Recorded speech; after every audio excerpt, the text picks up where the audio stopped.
கன்னியாகுமரியில் அணு கனிம சுரங்க திட்டத்தின் விரிவாக்கத்திற்கான கருத்து கேட்பு கூட்டத்திற்கு அழைப்பு விடுக்கப்பட்டுள்ளது.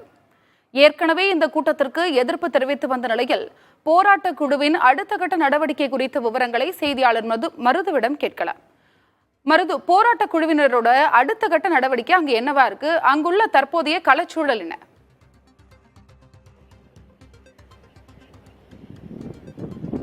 கன்னியாகுமரி மாவட்டத்தில் ஐஏஆர்எல் கூடிய அந்த மத்திய அரசுக்கு சொந்தமான அந்த நிறுவனமானது கிள்ளியூர் தாலுகாவுக்கு உட்பட்ட 5 கிராமங்களில் சுமார் 1144 ஹெக்டேர் பரப்பளவில் இருக்கக்கூடிய அந்த நிலப்பரப்புகளை கைப்பற்றிய அங்கு இருக்கக்கூடிய அணு கனிமங்களை எடுக்க திட்டமிடப்பட்டிருப்பதாக அதற்கான அறிவிப்பை வெளியிட்டிருந்தது. இது தொடர்பாக தமிழ்நாடு மாசு கட்டுப்பாட்டு வாரியம் சார்பாக வருகின்ற 1ஆம் தேதி அதற்கான கருத்து கேட்பு கூட்டம் நடத்த இருப்பதாக அதற்கான அறிவிப்பு வெளியிட்டிருந்த நிலையில் அந்த ஊரை சேர்ந்த பொதுமக்கள் மத்தியில் பெரும் எதிர்ப்பு எழுந்திருக்கிறது.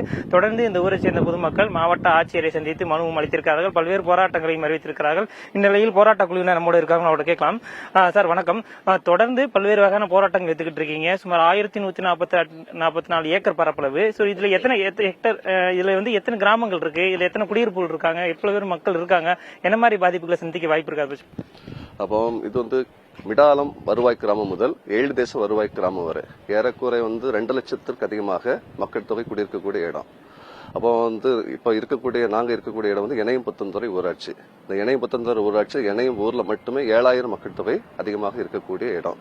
அப்போ அக்டோபர் 1ஆம் தேதி கருத்து கேட்பு கூட்டம் நடத்துவதாக சொல்லியிருந்தாங்க. பொதுமக்களிடம் இதை பத்தி பேசுகின்ற போது பொதுமக்கள் என்ன சொன்னாங்களா, எங்க ஊர்ல இந்த திட்டம் வரக்கூடாது. ஏன்னா எல்லாமே பட்டா இடம் சொல்லும் போது நம்ம இப்ப நிக்கக்கூடிய இடமும் பட்டா இடம்.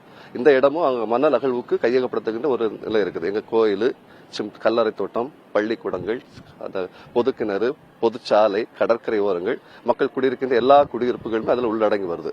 அப்போ மக்கள் இது கண்டிப்பா எங்களுக்கு தேவையே கிடையாது அப்படி சொல்லியிருக்காங்க. சொன்னது அடிப்படையில கடந்த 16ஆம் தேதி திங்கட்கிழமை மாவட்ட ஆட்சியரிடம் மக்கள் குறைதீர்ப்பு நாள் அன்னைக்கு எங்களுக்கு திட்டம் வேண்டாம், கைவிட வேண்டும், கருத்து கேட்பு கூட்டம் நடத்தக்கூடாது, நடத்தினாலும் எங்க லோக்கல் பகுதிகளில் அந்தந்த பகுதியில் மக்கள்கிட்ட கேட்டு மக்களுடைய உணர்வுகளை புரிஞ்சுக்கிட்டு செயல்படுத்தணும் சொல்லியிருக்கிறோம். 2 நாள் கழிச்சு புதன்கிழமை நேற்று முன்தினம் நாங்க தபால் நிலையத்தில் நம்ம தமிழ்நாடு மாசு கட்டுப்பாட்டு வாரியம் இயக்குநர் அவங்களுக்கும், தமிழ்நாடு புவியியல் சுரங்கத்துறை ஆணையருக்கும், முதலமைச்சர் தண்ணி பிரிவுக்கும், மாவட்ட ஆட்சியாளருக்கும், கோட்டாட்சி பத்மநாபத்துக்கும், சட்ட ஒழுங்கு பிரச்சனை ஏற்பட இருக்கு தமிழ்நாடு காவல்துறை கண்காணிப்பாளருக்கும் இந்த புகார் கடிதம், எங்களுக்கு இந்த பகுதியில் மணல் அகழ்வு செய்யக்கூடாது அப்படி ஒரு புகார் மனு கொடுத்திருக்கிறோம். அடுத்த கட்டமாட்டு இந்த பகுதியில் இருக்கக்கூடிய ஏறக்குறைய 3 லட்சத்திற்கும் அதிகமாக இருக்கக்கூடிய தனி நபர்களிடமிருந்து கையெழுத்து இயக்கம் வாங்கி எங்களுக்கு இது வேண்டாம் அப்படி ஒரு எதிர்ப்பு போராட்டத்தை பதிவு பண்ண இருக்கிறோம். இதையும் மீறி அவங்க தொடர்பாக இருந்தாங்கன்னா மணல் ஆறை முன்பாக இங்க இருக்கக்கூடிய சகல மக்களுமே ஏற்கனவே 3 லட்சத்திலிருந்து 5 லட்சத்து மக்கள் தொகையும் அந்த இடத்துல முற்றுகை இடக்கூடிய ஒரு சூழலும் வர்றதுக்கு வாய்ப்புகள் உண்டு. நிச்சயமாக நீங்களே கேட்டோம். இதே போன்று இந்த கருத்து கேட்பு கூட்டம் என்பது 5 கிராமங்களுக்கு ஒரே இடத்துல நடத்த திட்டமிட்டிருக்காங்க. அதை பத்தி நம்ம கேட்கலாம். சார், 5 கிராமங்களுக்கு ஒரு இடத்துல நடத்த திட்டமிட்டிருக்காங்க, அது அரசு அலுவலகத்தில் நடத்த திட்டமிட்டிருக்காங்க, அதை எப்படி பாக்குறீங்க? மத்திய அரசாங்கமானது ஒரு திட்டத்தை இப்போது கொண்டு வந்திருக்கிறாங்க. அந்த திட்டமானது எப்போதுமே மக்களுடைய கருத்து கேட்பு அடிப்படையில் தான் திட்டத்தை நிறைவேற்றுவார்கள்.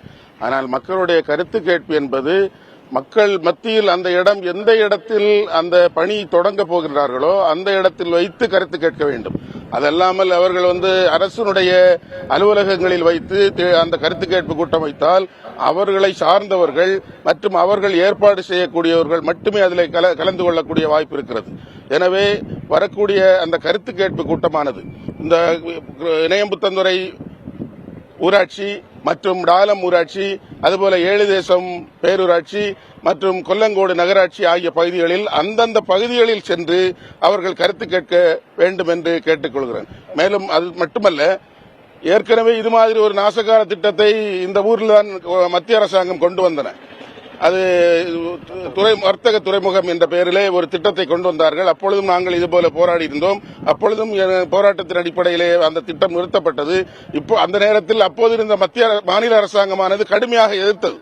அதே போல இப்போது வரக்கூடிய இந்த திட்டத்தையும் மாநில அரசாங்கம் கண்டிப்பாக கடுமையாக இதை எதிர்க்க வேண்டும். அவர்கள் அறிவிப்பும் வெளியிட வேண்டும். இந்த திட்டத்தை மீனவ மக்கள் பாதிக்காத வண்ணம் நாங்கள் கண்டிப்பாக எதிர்ப்போம் என்ற அறிவிப்பை அவர்கள் வெளியிட வேண்டும் என்பதே எங்களுடைய முழுமையான கோரிக்கையாக கூறுகிறோம். நிச்சயமாக நீங்களே கேட்டிருக்கலாம். இந்த பகுதியை பொறுத்தவரை இந்த அதிக அளவு பட்டா நிலங்கள் இருப்பதால் குடியிருப்பு முதல் பள்ளிக்கூடங்கள் பொது இடங்கள் என அதிகம் இருப்பதன் காரணமாக இந்த பகுதியில் இந்த திட்டத்தை அமல்படுத்தக்கூடாது என்பதும் இந்த பகுதி மக்களின் பிரதான கோரிக்கையாக இருக்கிறது. மீறி தொடர்ந்து கருத்து கேட்பு கூட்டங்களை அந்தந்த கிராமங்களிலே இருக்கக்கூடிய ஒரு பொது இடத்தில் நடத்தப்பட வேண்டும். அப்போதுதான் அந்த பகுதியைச் சேர்ந்த பொதுமக்கள் தங்கள் கருத்துக்களை பதிவு செய்ய முடியும் என்ற ஒரு பிரதான கோரிக்கையும் வைத்திருக்கிறார்கள். தொடர்ந்து இந்த கருத்து கேட்பு கூட்டத்தை மீறி இந்த திட்டத்தை கொண்டு வரும் பட்சத்தில் அந்த மத்திய அரசுக்கு சொந்தமான ஐஆர்இ அந்த நிறுவனத்தை முற்றுகையிட்டு போராட்டம் நடத்தவும் திட்டமிடப்பட்டிருப்பதாக அந்த போராட்ட குழு தரப்பில் தெரிவித்திருக்கிறார்கள். மருது, ஒருபுறம் வந்து கருத்து கேட்பு கூட்டத்திற்கு அழைப்பு விடுக்கப்பட்டிருக்கு, இன்னொரு புறம் மக்கள் இதை வலிமையா வந்து எதிர்க்கிறாங்க. என்ன நடக்குது அப்படின்னு சொல்லிட்டு நம்ம பொறுத்திருந்து பார்க்கலாம். உங்களுடைய தகவலுக்கு நன்றி மருது.